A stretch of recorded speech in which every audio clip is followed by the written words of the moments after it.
নিজামবাগ আশরাফাবাদ কামরাঙ্গীরচর ঢাকার উদ্যোগে হাফেজ ও দাওরায়ে হাদিস ফারেগিন ছাত্রদের পাগড়ি প্রদান উপলক্ষে আজিম উশান ওয়াজ মাহফিলের প্রধান অতিথি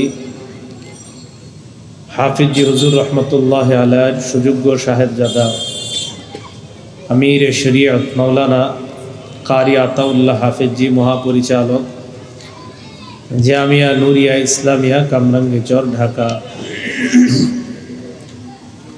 প্রধান আলোচক মাওলানা মুফতি মিজানুর রহমান সাঈদ, মহাপরিচালক Shahed Zakaria Islamic research centre Bashundhara Dhaka ও শেখুল হাদিস অত্র জামিয়া, professor doctor Abu Reza Mohammad Nizamuddin Nadvi MP, chairman trustee board আন্তর্জাতিক ইসলামী বিশ্ববিদ্যালয় চট্টগ্রাম। প্রধান মেহমান জনাব হাজি সাইদুল ইসলাম মাতবর, কাউন্সিলর 57 নং ওয়ার্ড ঢাকা দক্ষিণ সিটি কর্পোরেশন। মাওলানা মুস্তফা সাহেব, বিশিষ্ট শিল্পপতি, স্বত্বাধিকারী, ইসলামিয়া কুতুবখানা, বাংলা বাজার, ঢাকা। সভাপতি হাজি মোহাম্মদ ফজলুল করিম। বিশেষ অতিথিবৃন্দ উপস্থিত, হযরত উলামায়ে কেরাম, মুসলমান ভাইয়েরা, পর্দার আড়ালের অবস্থানরত মা বোনেরা, আল্লাহ পাক রব্বুল আলামিনের দরবারে শুকরিয়া আদায় করছি, আল্লাহ আমাদেরকে এই মাহফিলে উপস্থিত হওয়ার তৌফিক দান করেছেন বলে আলহামদুলিল্লাহ। সূরা বাকারার 83 নম্বর আয়াতে কারিমা তেলাওয়াত করলাম। আয়াতে আল্লাহ পাক রব্বুল আলামিন আল্লাহর সাথে কাউকে শিরিক না করার জন্য বলেছেন। পিতামাতার আনুগত্য, এতিমের হক, আত্মীয় স্বজনের হক, মিসকিনের হক, এগুলো আদায় করার জন্য বলেছেন। সুন্দর একটা পরিবার নীতি নিয়ে আল্লাহ আলোচনা করেছেন আয়াতগুলোর মধ্যে।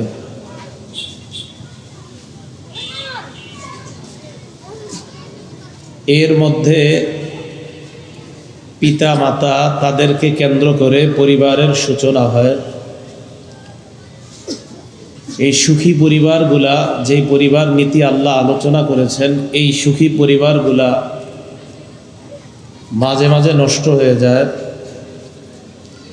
সুখী পরিবারগুলা নষ্ট হয় যেই জাতীয় অপরাধের কারণে। এর মধ্যে অন্যতম একটা অপরাধ, যেই অপরাধটা প্রতিনিয়ত বেড়েই চলছে, এটার নাম পরকীয়া। পরকীয়া একজন পুরুষের স্ত্রী থাকা সত্ত্বেও, একজন স্ত্রীর স্বামী থাকা সত্ত্বেও দুজন অন্য কোনো পুরুষের প্রতি আকৃষ্ট হয়ে যাওয়া, অন্য কোনো পুরুষের সাথে অবৈধ কোনো সম্পর্কে জড়িয়ে পড়া, এটাকে বলা হয় পরকীয়া। পরকীয়া কেন বেড়ে চলছে আমাদের সমাজে? অনেকগুলা কারণের এক নাম্বার কারণ ইসলামী শিক্ষার অভাব। ইসলামী শিক্ষা না থাকার কারণে দুজন নারী পুরুষ তারা অবৈধ সম্পর্কের দিকে ধাবিত হয়। ইসলাম আমাদেরকে এই শিক্ষা দেয়, একটা পুরুষ এবং একটা নারী, তাদের মাঝে সম্পর্ক হবে পবিত্র একটা বন্ধনের মাধ্যমে। এটাকে বলা হয় বৈবাহিক বন্ধন। এই বন্ধনে আবদ্ধ হওয়ার পর স্বামীর জন্য অন্য কোনো নারীর সাথে কোনোভাবে অবৈধ সম্পর্কে জড়িয়ে পড়া, অথবা স্ত্রী অন্য কোনো পুরুষের সাথে অবৈধ সম্পর্কে জড়িয়ে পড়া পরকীয়া। এই জন্য বিয়ের ইসলামের গুরুত্বপূর্ণ একটা বিধান। সহিহ বুখারীর 5063 নম্বর হাদিসের বর্ণনা। আনাস ইবনু মালিক রাদিয়াল্লাহু তাআলা আনহুর বর্ণনা। তিনি বলেন, জাআ সালাসাতু রাহতিন ইলা বুয়ুতি আজওয়াজিন নবী সাল্লাল্লাহু আলাইহি ওয়াসাল্লাম, তিন ব্যক্তি রাসূলুল্লাহ সাল্লাল্লাহু আলাইহি ওয়াসাল্লামের স্ত্রীদের ঘরের সামনে আসছে। ইয়াসআলুনা আন ইবাদাতিন নবী সাল্লাল্লাহু আলাইহি ওয়াসাল্লাম, নবীজির কাছে তারা এসেছিল। তো এসে তারা নবীদের স্ত্রী যারা তাদের ঘরের সামনে দাঁড়িয়ে নবীজির বিবিদের কাছে নবীর ঘরের ইবাদতের ব্যাপারে প্রশ্ন করল। ফালাম্মা উখবিরু কান্নাহুম তাকাল্লুহা, নবীজির ইবাদতের ব্যাপারে যখন তাদেরকে জানানো হলো, নবীজির ইবাদত তাদের কাছে কম মনে হলো। ওই তিন ব্যক্তির কাছে নবীর ইবাদত কম মনে হলো। ফাকালু আইনা নাহনু মিনান নবী সাল্লাল্লাহু আলাইহি ওয়াসাল্লাম, তারা বললেন আমরা কোথায় আর নবী কোথায়। আওয়াজ কমান, আওয়াজ বাড়ায়েন না। ওয়াকাদ গফারাল্লাহু লাহু মা তাকদ্দামা মিন যামবিহি ওয়া মা তাআখার, আল্লাহ নবীজির আগে পরের সব মাফ করে দিয়েছেন, অতএব নবীজির তো এত ইবাদতের দরকার নাই। এটা ওই তিন ব্যক্তির অভিমত। তাদের তিনজনের একজন বললেন, আম্মা আনা ফাইন্নি উসাল্লিল লাইলা আবাদা, আমি সারা রাত তাহাজ্জুদ নামাজ পড়বো, সারা রাত নফল ইবাদত করব, ঘুমাবো না। এটা একজনের অভিমত। ওয়াকালা আখর, আরেকজন বললেন, আনা আসুমুদ দাহরা ওয়ালা উফতিরু, আমি সারা জীবন রোজা রাখবো, কখনো রোজা ছাড়ব না। ফরজ রোজা তো রাখবই, ফরজের বাহিরে যত দিন আছে প্রতিদিন রোজা রাখবো। ওয়াকালা আখর, আরেকজন বললেন, আনা আ'তাজিলুন নিসা ফালা আতাজাওয়াজু আবাদা, আমি নারীদের থেকে সব সময় দূরে থাকবো, কখনো বিয়ে করব না। ফাজা রাসূলুল্লাহ সাল্লাল্লাহু আলাইহি ওয়াসাল্লাম ইলাইহিম, রাসূলুল্লাহ সাল্লাল্লাহু আলাইহি সাল্লাম তাদের কাছে আসলেন। আসার পর তাদেরকে বললেন, আনতুমুল্লাযীনা কুলতুম কাযা ওয়া কাযা, তোমরাই কি তারা যারা এই এই কথা বলেছ? তো তারা জবাব দিলেন যে আমরাই তারা। নবীজি বললেন, শোনো,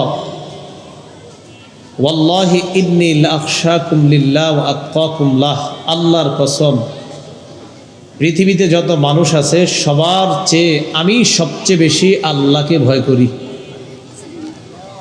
আমি আল্লাহকে ভয় করার সত্ত্বেও উসল্লি ওয়া আরকুদু, আমি নামাজ পড়ি আবার আমি ঘুমাই। ওয়া আসুমু, আমি রোজা রাখি। ওয়া উফতিরু, আবার মাঝে মাঝে রোজা ছেড়ে দিই। সোমবারে রাখি, বৃহস্পতিবারে রাখি, মাসে 3টা রাখি, প্রতিদিন রাখি এমন না। আমি আল্লাহকে সবচেয়ে বেশি ভয় পাওয়া সত্ত্বেও আনা আতাজাওয়াজুন নিসা, আমি নারীদেরকে বিয়ে করি। ফামান রাগিবা আন সুন্নতি ফালাইসা মিন্নি, আমার সুন্নতকে যে অবজ্ঞা করবে সে আমার উম্মতের অন্তর্ভুক্ত নয়। বিয়ের মাধ্যমে একটা পরিবারের সূচনা হয়, বিয়ে পবিত্র একটা বন্ধন। বিয়ে রাসূল সাল্লাল্লাহু আলাইহি সাল্লামের সুন্নত।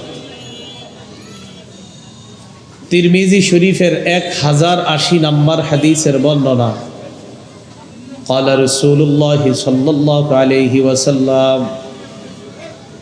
أربع من سنن المرسلين الحياء والتعطر والسواك والنكاح। রাসূলুল্লাহ সাল্লাল্লাহু আলাইহি সাল্লাম বলেন, সব রাসূলদের সুন্নত 4টা। 1 নাম্বার লজ্জা, 2 নাম্বার সুগন্ধি ব্যবহার করা, 3 নাম্বার মেসওয়াক করা, 4 নাম্বার বিয়ে করা। সব রাসূলদের সুন্নত 4টা: লজ্জা, সুগন্ধি ব্যবহার করা, মেসওয়াক করা, বিয়ে করা। সহিহ বুখারীর বর্ণনা 5066 নম্বর হাদিসের বর্ণনা। আর আব্দুল্লাহ ইবনে মাসউদ রাদিয়াল্লাহু তাআলা আনহু قال كنا مع النبي صلى الله عليه وسلم شبابا لا نجد شيئا।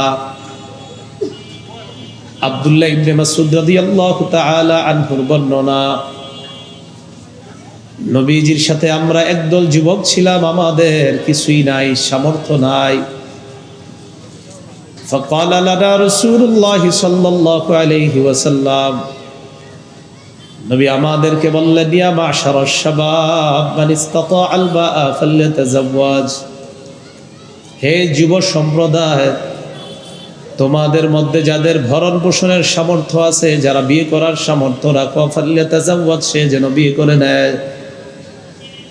ফাইন্নাহু আগাদ্দু লিল বাসারি ওয়া আহসানু লিল ফারজ।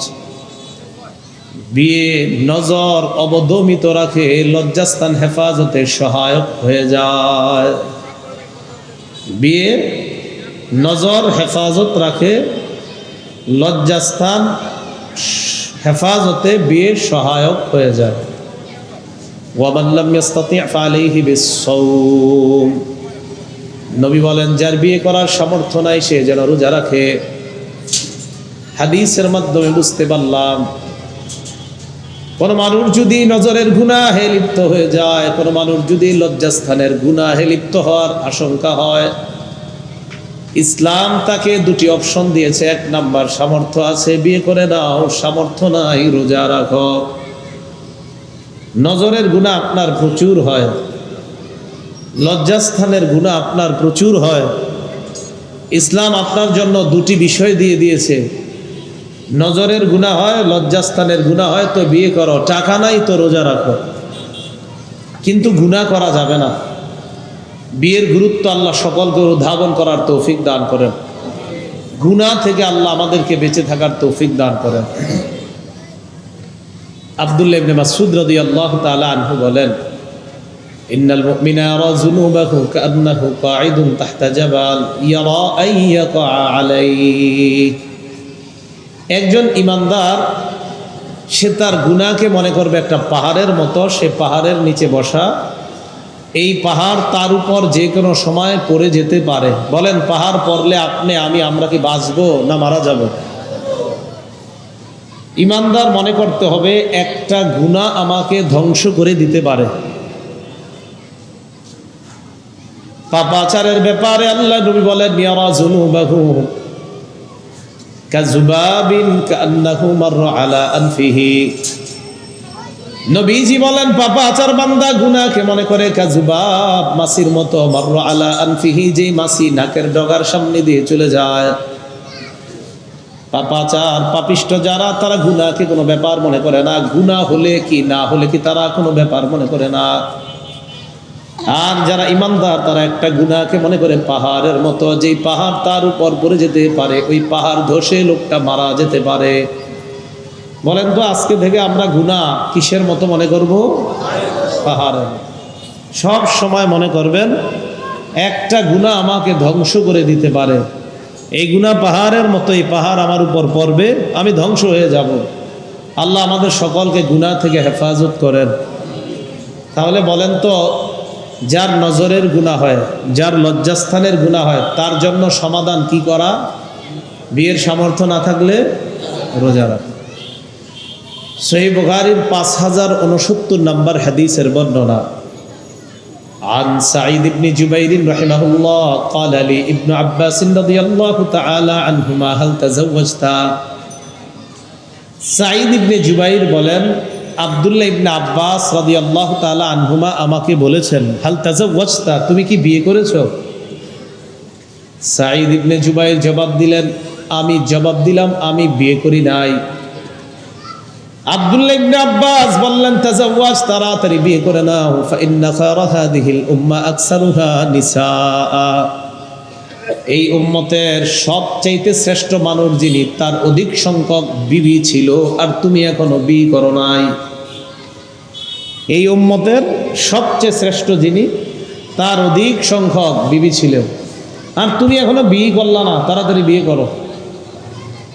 তো বলেন তো, যা বিয়ের উপকারিতা, নজর নিচে রাখবে, লজ্জাস্থান হেফাজত করবে। ক্বালা রাসূলুল্লাহ সাল্লাল্লাহু আলাইহি ওয়াসাল্লাম, নবীজি বলেন, ইয়্যাকুমুদ দুখুল আলা নিসা, রাস্তাঘাটে আড্ডাবাজি করা থেকে বাঁচো। রাস্তাঘাটে 10-4 জন 5-7 জন যুবক একসাথে হওয়া, মোটরসাইকেল নিয়ে দাঁড়িয়ে থাকা, রাস্তার গলির মধ্যে 5-6 জন দাঁড়িয়ে থাকা, আর সামনে দিয়ে একটা কোনো মেয়ে যাবে, ওই মেয়েটাকে উত্ত্যক্ত করার জন্য দাঁড়িয়ে থাকা, এই জাতীয় আড্ডাবাজি করা থেকে আল্লাহ নবী নিষেধ করলেন।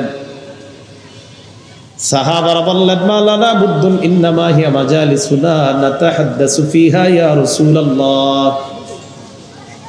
ইয়া রাসূলুল্লাহ, রাস্তাঘাটে আমরা ধর্মীয় আলোচনা করার জন্য বসি, ধর্মীয় আলোচনার জন্য রাস্তাঘাটে বসতেই হয়। নবীজি বললেন, ফাইন আবাইতুম ইল্লাল মাজালিসা, রাস্তাঘাটে যদি বসতেই হয়, ফাআতুত তরিকা হাক্কা, রাস্তার হক আদায় করবা। সাহাবারা বললেন, ওয়া মা হাক্কুত তরিকি ইয়া রাসূলুল্লাহ, রাস্তার হক আবার কি জিনিস? নবী বললেন, রাস্তার হক হলো 5টা। বলেন, রাস্তার হক কয়টা? 1 নম্বর গদ্দুল বসর, নজর নিচে রাখা। বলেন তো, রাস্তার 1 নম্বর হক নজর কোথায় রাখা? তো 4-5 জন যদি রাস্তায় দাঁড়ায় গল্প করেন, নজর নিচে থাকতে হবে। 2 নম্বর ওয়াকাফুল আযা, কষ্টদায়ক বস্তু সরায়া দেওয়া। বলেন তো, কষ্টদায়ক বস্তু পাওয়া যাবে উপরে তাকায় থাকলে না নিচে? 3 নম্বর রদ্দুস সালাম, সালামের জবাব দেওয়া। 4 নম্বর আমরুন বিল মারুফ, সৎ কাজের আদেশ করা। 5 নম্বর নাহয়ুন আনিল মুনকার, অসৎ কাজ থেকে নিষেধ করা। রাস্তার হক কয়টা? 1 নম্বর চোখ নিচে রাখা, চোখ দিয়ে গুনাহ না করা। এখন দেখেন তো, নবীজি চোখের কথাটা গুরুত্ব দিতেছেন। হাদিসে নবী বললেন, বিয়ে করলে 1 নম্বর চোখ হেফাজত থাকে, 2 নম্বর নজর। বলেন তো, আগে কি লজ্জাস্থান বলছে না নজর? কোরআনে আল্লাহ বলেন, কুল্লিল মুমিনিনা ইয়াগুদ্দু মিন আবসারিহিম ওয়া ইয়াহফাযু ফুরুজাহুম, নবী আপনি ইমানদার পুরুষদেরকে বলেন তারা যেন নজর নিচে রাখে, লজ্জাস্থান হেফাজত করে। বলেন তো, আল্লাহ কোরআনে আগে কিসের কথা বলছে? লজ্জাস্থানের গুনাহ বড় না নজরের গুনাহ বড়? না, লজ্জাস্থানের গুনাহ বড়। আরে গুনাহ বড় কোনটা, লজ্জাস্থানের না নজরের? লজ্জাস্থানে। তো আল্লাহ নজরের গুনার কথা আগে কেন বললেন, লজ্জাস্থানেরটা পরে কেন বললেন? বড় গুনাহ তো লজ্জাস্থানের। হাদিসের মধ্যে আল্লাহ নবীও বললেন আগে নজরের কথা, পরে বললেন লজ্জাস্থান। গবেষণার বিষয় হলো, লজ্জাস্থানের গুনাহ তখন হয় যখন নজরের মাধ্যমে গুনার সূচনা হয়। নজরের মাধ্যমে আগে গুনাহের সূচনা হয়, এই সূচনা গিয়ে এক পর্যায়ে লজ্জাস্থান পর্যন্ত নিয়ে যায়, নাউজুবিল্লাহ। তা আল্লাহ বললেন নজর হেফাজত করো, ওইগুলো এমনি হেফাজত হয়ে যাবে। সুবহানাল্লাহ। নবীও বললেন নজরের কথা, কেন? যে নজর বাঁচলে লজ্জাস্থান বেঁচে যাবে, এই জন্য লজ্জাস্থান পরে বলছে, নজরকে আগে বলছে। আল্লাহ বুঝার তৌফিক দান করেন। তাহলে বলেন তো, ইসলামী শিক্ষা আমাদেরকে কি বলে? একটা নারী পুরুষ দুজনের সম্পর্কের পবিত্র একটা সম্পর্ক স্থাপনের মাধ্যম বিয়ে। বলেন কি? বিয়ে। এই বিয়ের মাধ্যমেই মা বাপ হয়, এই বিয়ের মাধ্যমে পরিবারের সূচনা। দাদা হয়, দাদি হয়, নানা হয়, নানি হয়, বাকি প্রথম বিয়ের মাধ্যমে পরিবারের সূচনাটা হয়। সেই বুখারীর 5078 নম্বর হাদিসের বর্ণনা। عن عائشة الصديقة رضي الله تعالى عنها قالت قال رسول الله صلى الله عليه وسلم, আম্মা জান আয়েশা সিদ্দিকা রাদিয়াল্লাহু তাআলা আনহার বর্ণনা, নবীজি সাল্লাল্লাহু আলাইহি ওয়াসাল্লাম বলেন, আয়েশা উরিতুকি ফিল মানাম মাররাতাইন, আয়েশা তোমাকে বিয়ের আগে স্বপ্ন যুগে আমাকে 2 বার দেখানো হয়েছে। তোমাকে বিয়ের আগে স্বপ্ন যুগে আমাকে 2 বার দেখানো হয়েছে, মানে বিয়ের আগে আমি তোমাকে স্বপ্নে 2 বার দেখছি। আমি দেখলাম, ফাইদা রাজুলুন ইয়াহমিলুকি ফি সারাকাতি হারির, আমি দেখলাম এক ব্যক্তি তোমাকে রেশমের কাপড়ের মধ্যে পেঁচায় নিয়ে যায়। রেশমের কাপড়ের মধ্যে তোমাকে যখন নামার সামনে দিয়ে নিয়ে যায়, ফাকুলু হাজিহি ইমরাআতুক, যেই লোকটা তোমারে নিয়ে যায় ওই লোকটা আমারে দেখা কয় এই রেশমের কাপড়ের মধ্যে যে এটা আপনার বিবি, কিন্তু দেখা যাচ্ছে না কে, রেশমের কাপড় দিয়ে পুরা পেঁচানো, দেখা যায় না। ফাকশিফুহা, আমি রেশমের কাপড়টা সরাইলাম, সরাইয়া দেখি কাপড়ের মধ্যে ফাইদা হিয়া আনতি, তুমি কাপড়ের মধ্যে, কাপড় সরাইয়া দেখি তুমি সেখানে। ফাকুলু ফাইয়াকুন হাযা মিনাল্লাহ ইউমজিহি, আমি মনে মনে বললাম এই স্বপ্ন যদি আল্লাহর পক্ষ থেকে হয় অচিরেই আল্লাহ এই স্বপ্নের বাস্তবায়ন ঘটায়া দিবেন। তাহলে বিয়ে এই পবিত্র বন্ধন, বলেন তো নবী, একজন নবীর সাথে অন্য আরেকজন নারীর বন্ধন আল্লাহ করে দিয়েছেন কিসের মাধ্যমে? জোরে বলেন কিসের মাধ্যমে? বিয়ে। এই বিয়ের মাধ্যমে সম্পর্ক জুড়ে দিয়েছেন নবীদের সাথেও। তাহলে এটা একটা পবিত্র জিনিস। পরকীয়া বাড়ার এক নাম্বার কারণ ইসলামী শিক্ষার অভাব। ইসলামের এই শিক্ষা ঘরে ঘরে পৌঁছায় দিতে হবে যে নারী পুরুষের সম্পর্কের মাধ্যম বিয়ে, অন্য ছাড়া যদি অবিবাহিত কেউ সম্পর্ক করে এটার নাম হারাম সম্পর্ক, বিবাহিত কেউ করলে এটার নাম পরকীয়া। আল্লাহ। পরকীয়ার দ্বিতীয় কারণ বাড়ার, এটা আমাদের বাংলাদেশে আছে কিনা একটু দেখেন, পৃথিবীতে আছে, বাংলাদেশে না থাকলেও দ্বিতীয় কারণটা নারী পুরুষের অবাধ মেলামেশা। নারী পুরুষের, এটা আমাদের দেশে না থাকলেও পৃথিবীতে আছে। আমাদের দেশে আছে অবাধ মেলামেশা? আচ্ছা, থাকলে তো ভয়ঙ্কর কথা। নারী পুরুষের অবাধ মেলামেশা রাসূলুল্লাহ সাল্লাল্লাহু আলাইহি ওয়াসাল্লাম সহিহ বুখারীর 5232 নম্বর হাদিসে কি বলে দেখেন। قال রাসূলুল্লাহ সাল্লাল্লাহু আলাইহি ওয়াসাল্লাম, নবীজি বলেন, ইয়াকুমুদ দুখুলা আলান নিসা, নারীদের কাছে গমন করা থেকে তোমরা বাঁচো, নারীদের কাছে গমন করা থেকে তোমরা বেঁচে থাকো। فقال رجل من الانصار, এক সাহাবী দাঁড়িয়ে বললেন, ইয়া রাসূলুল্লাহ আফরাইতাল হামওয়া, দেবরের ব্যাপারে আপনি কি বলবেন? দেবর চিনেন আপনারা? কাকে বলে? বলেন স্বামীর ভাইকে, বলেন কাকে? স্বামীর ভাইকে কাকে বলে? জি ভাবিরা মনোযোগ দিয়ে শুনেন, বাহিরে পর্দা করে যায়, ভিতরে দেবরের সাথে সাক্ষাৎ করে।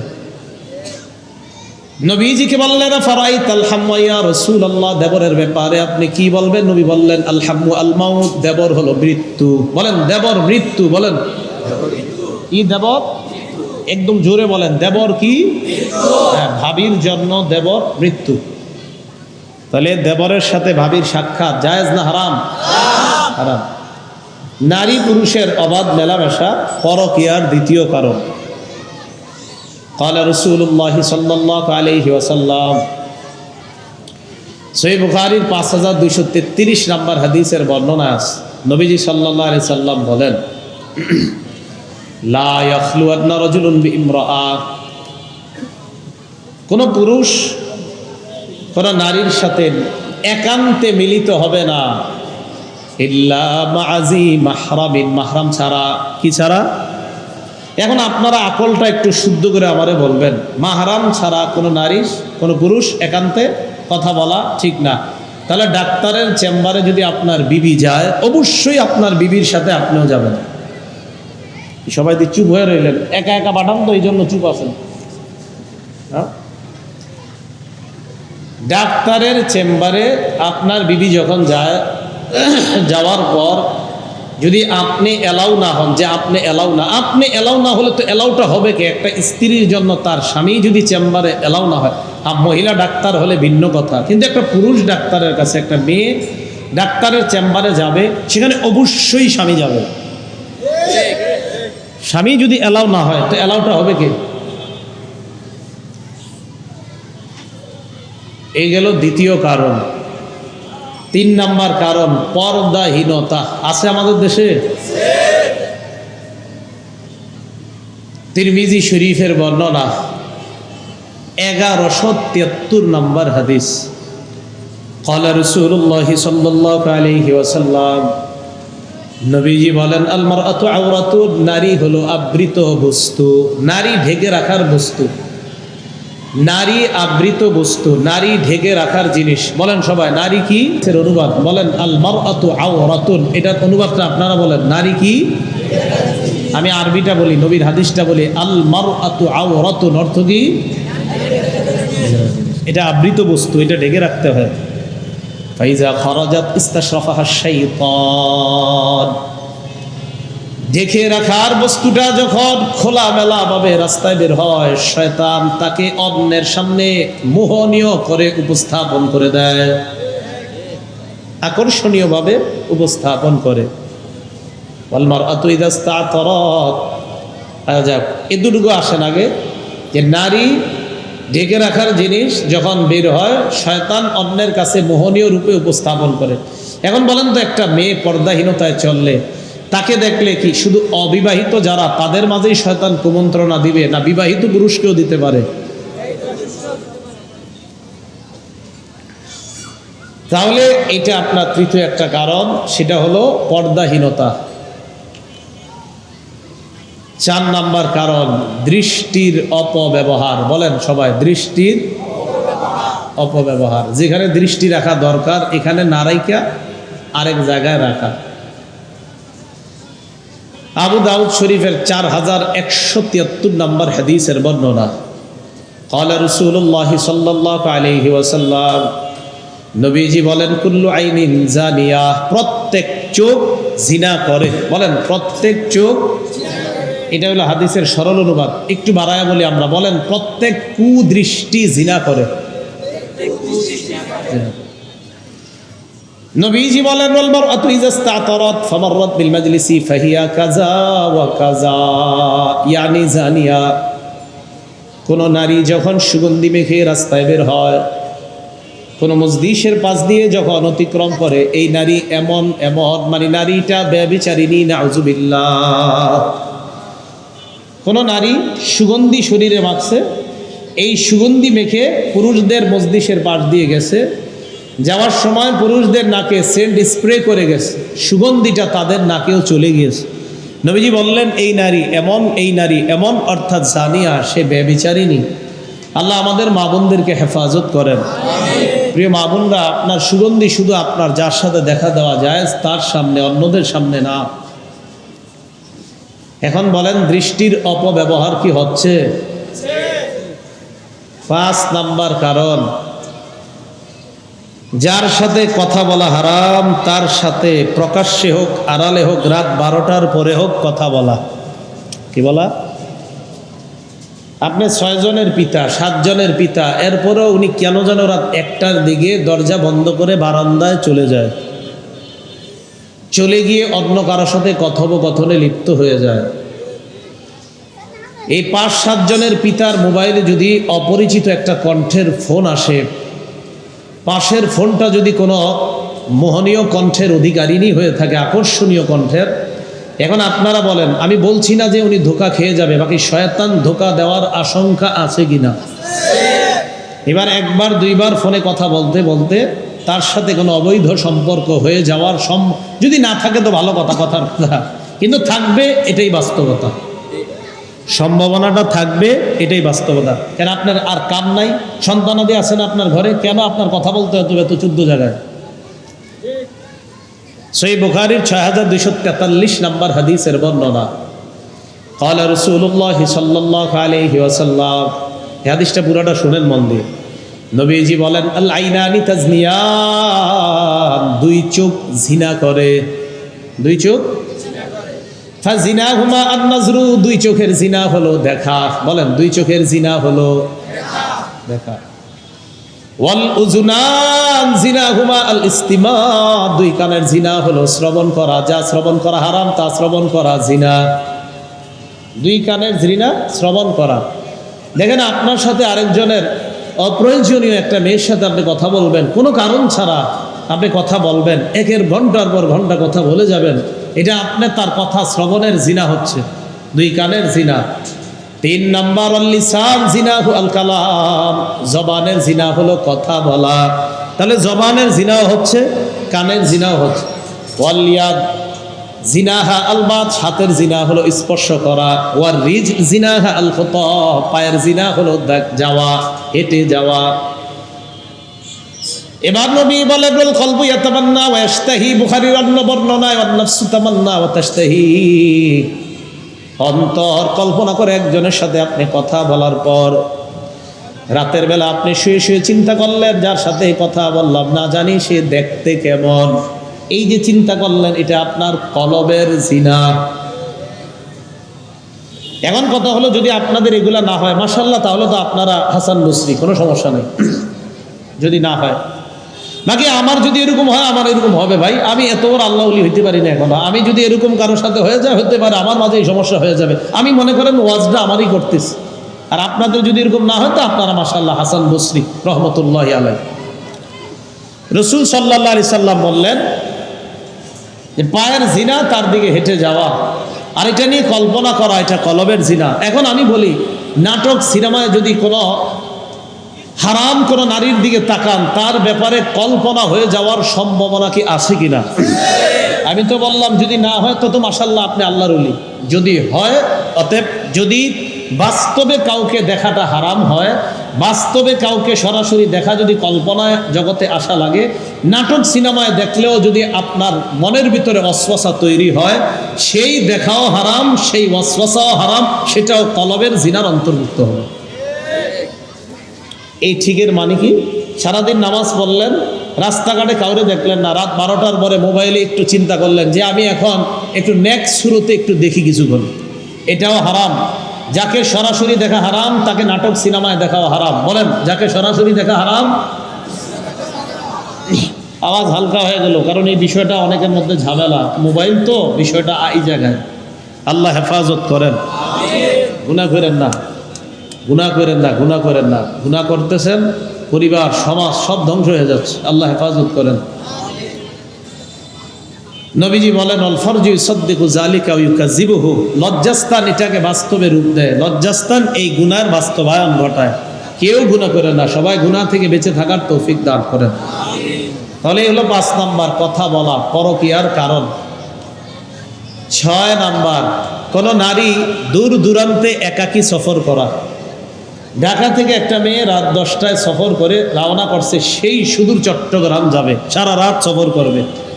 আমি বলছি না যে এই নারী ভালো না, নাউজুবিল্লাহ, উনি হয়তো ভালো, মাশাআল্লাহ, নামাজি, মুত্তাকিয়া, কিন্তু আরেকজন পুরুষের লোলুপ দৃষ্টি তার উপরে পড়ার সম্ভাবনা আছে না নাই? আমি তো বলছি যদি না পড়ে মাশাআল্লাহ তা তো ভালো মানুষ সবাই, কিন্তু যদি পড়ে, আর আমাদের নবীজি জানতেন যে পড়বে, তাই নবীজি অগ্রিম আমাদেরকে হাদিস জানিয়ে গিয়েছেন। قال رسول الله صلى الله عليه وسلم, নবীজি বলেন না তুসাফিরুল মারআ ইল্লা মা আজি মাহরামিন, মাহরাম ছাড়া কোনো নারী সফর করবে না, মাহরাম ছাড়া কোনো নারী সফর করবে না।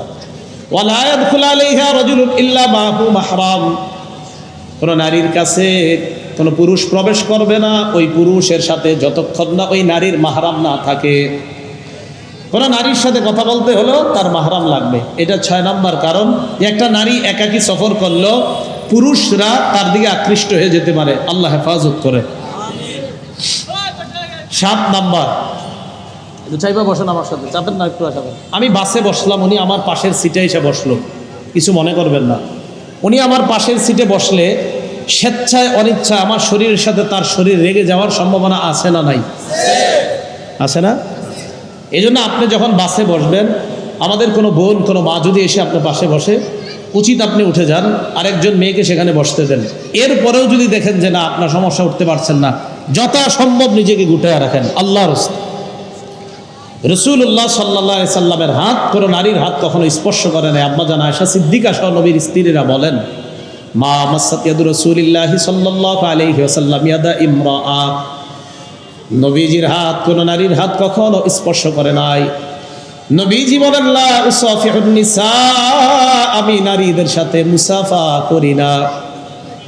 নবীর বিবি বলেন গায়রা আন্নাহু বায়াহুন্না বিল কালাম, নবীজি নারীদেরকে কথার মাধ্যমে বায়াত নিতেন। নারীদেরকে নবী বায়াত নিতেন কথার মাধ্যমে। বলেন নারীদেরকে বায়াত নিতেন কিসের মাধ্যমে? তোমরা চুরি করবা না, তোমরা ব্যভিচার করবা না, তোমরা জিনা করবা না, এরকম কথার মাধ্যমে নবীজি নারীদের বায়াত নিতেন।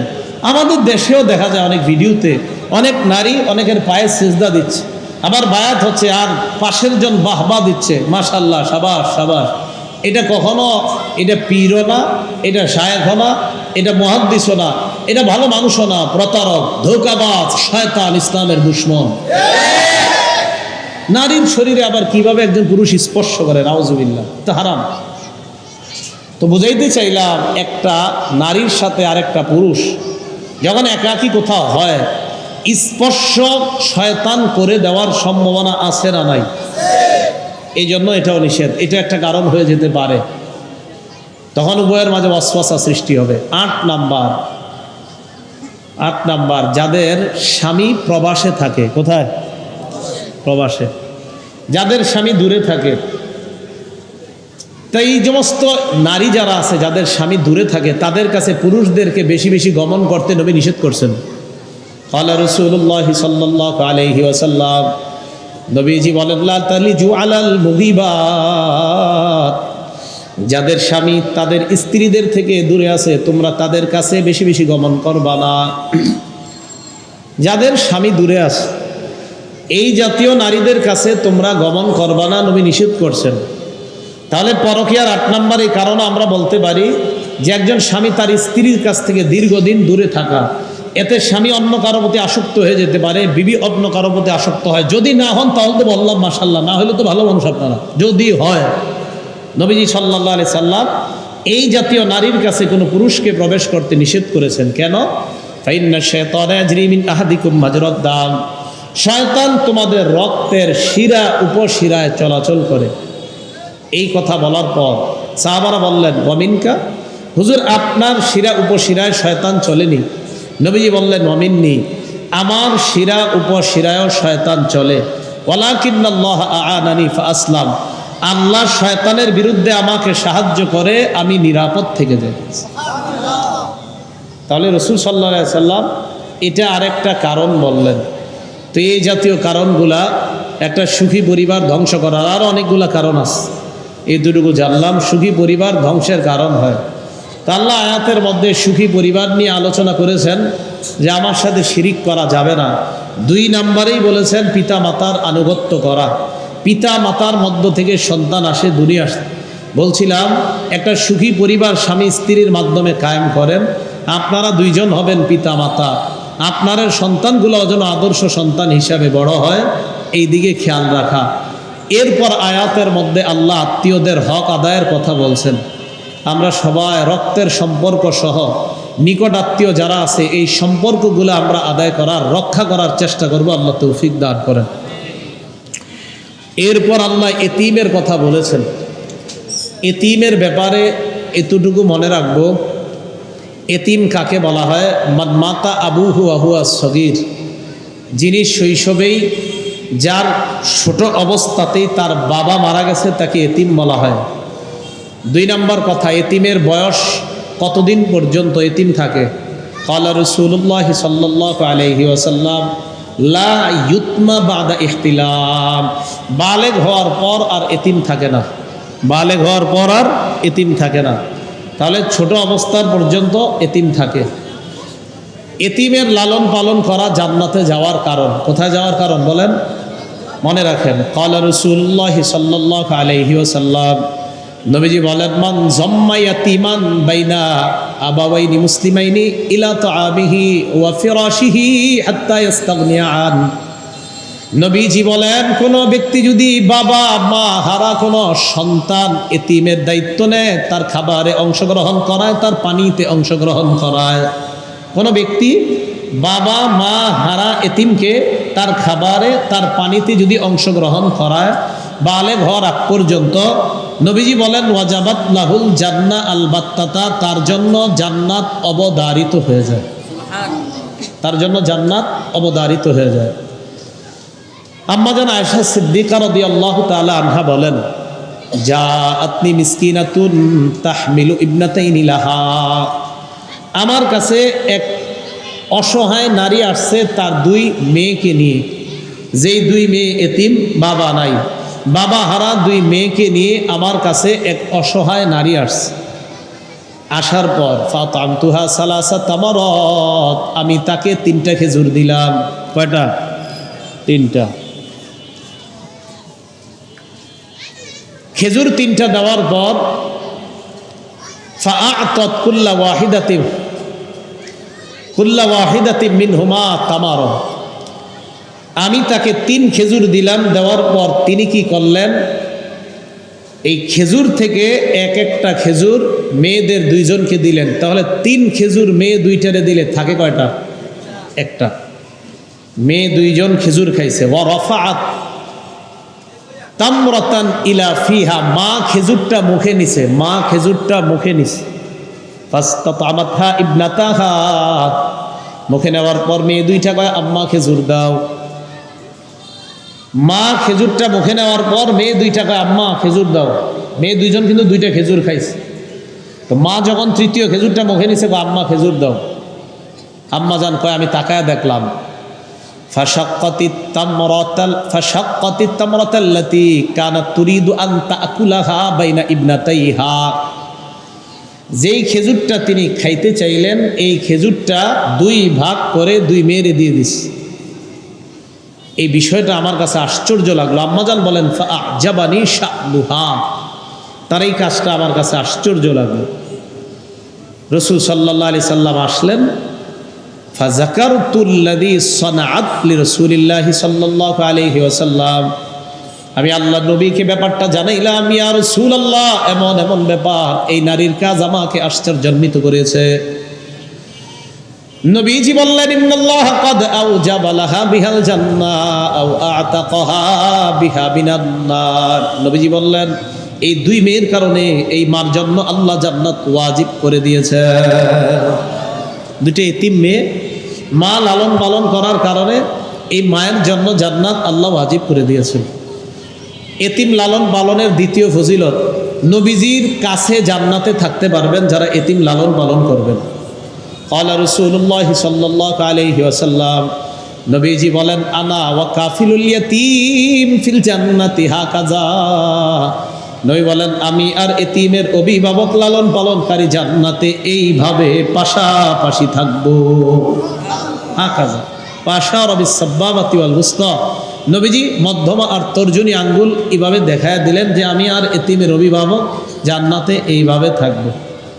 তাহলে এতিমের অভিভাবক, এটা যদি আপনি নিজের এতিম সন্তানকে পালেন কোনো নারী, অথবা অন্য কারো এতিমকে পালেন, তাও ক্বালা রাসূলুল্লাহ সাল্লাল্লাহু আলাইহি ওয়াসাল্লাম, নবীজি বলেন কাফিলুল ইয়াতীমি লাহু আও লিগাইরিহি আনা ওয়া হুয়া কাহাতাইন ফিল জান্নাহ, এতিমের অভিভাবক চাই এটা নিজের এতিম সন্তান হোক অথবা অন্য কারো এতিম পালন করুক, আমি এবং ওই এতিমের অভিভাবক জান্নাতে এইভাবে থাকব। তাহলে এতিমের অভিভাবক চাই এই এতিম অন্য কারো এতিম সন্তান হোক অথবা আপনি, অনেকে আছেন না এতিম সন্তান পালে, নিয়ে এসে পালে, তার জন্য এই পুরস্কার। 3 নাম্বার, এতিম লালন পালন করলে ঘরে বরকত হয়, রিজিক বাড়ে। রাসূল সাল্লাল্লাহু আলাইহি সাল্লাম বলেন আবগুনিদ দুআফা, দুর্বল যারা আছে, এতিম মিসকিন যারা আছে তাদেরকে খুঁজা আমার কাছে নিয়ে আইসো। ফাইন্নামা তুরজাকুনা বিদুআফাইকুম, তোমাদের মাঝে যারা অসহায় দুর্বল এতিম আছে, তোমাদের ঘরে ওই এতিম দুর্বল অসহায়দের কারণে তোমাদেরকে আল্লাহর পক্ষ থেকে রিজিকের ব্যবস্থা করে দেওয়া। তাহলে এতিম লালন পালন করা এটা অনেক বড় ফজিলতের কাজ। আল্লাহ আমাদেরকে এই গুণগুলো অর্জন করার তৌফিক দান করেন। রাসূলুল্লাহ সাল্লাল্লাহু আলাইহি ওয়াসাল্লাম এতিমকে লালন পালনের ব্যাপারে আরেকটা গুরুত্ব দিয়েছেন যে এতিমের সম্পদ এটা লুণ্ঠন না করা। আবু যর গিফারিকে নবীজি বললেন আবু যর ইন্নী আরাকা দাঈফা, আমি দেখি তুমি দুর্বল। আবু যর গিফারিকে বললেন ফালা তাওয়াল্লায়ান্না মালা ইয়াতীমিন, এতিমের সম্পদ কখনো এদিক সেদিক করবা না, এতিমের সম্পদ সঠিকভাবে লালন পালন করবা। তো নবীজি সাল্লাল্লাহু আলাইহি সাল্লাম বলে দিলেন যে এতিমের সম্পদ এটা সঠিকভাবে সংরক্ষণ করবেন। আল্লাহ কোরআনে বলেন ওয়া আতুল ইয়াতামা আমওয়ালাহুম, এতিমের সম্পদ তাদেরকে দিয়ে দাও। ওয়ালা তাতাবাদ্দালুল খাবিসা বিত-তাইয়্যিব, পবিত্রের সাথে অপবিত্রের সংমিশ্রণ করবা না। আল্লাহ পাক রব্বুল আলামিন এরপর বলেন ওয়ালা তাকুলু আমওয়ালাহুম ইলা আমওয়ালিকুম, তাদের সম্পদ তোমাদের সম্পদের সাথে মিলাইবা না। ইন্নাহু কানা হুবান কাবীরা, এটা গুরুতর অপরাধ, এটা ভয়ঙ্কর অপরাধ। তাই এতিমের সম্পদ এটা রক্ষা করার চেষ্টা করেন, কলমের খোঁচায় এই সম্পদ আত্মসাৎ করার চেষ্টা করবেন না। আল্লাহ বুঝার তৌফিক দান করেন।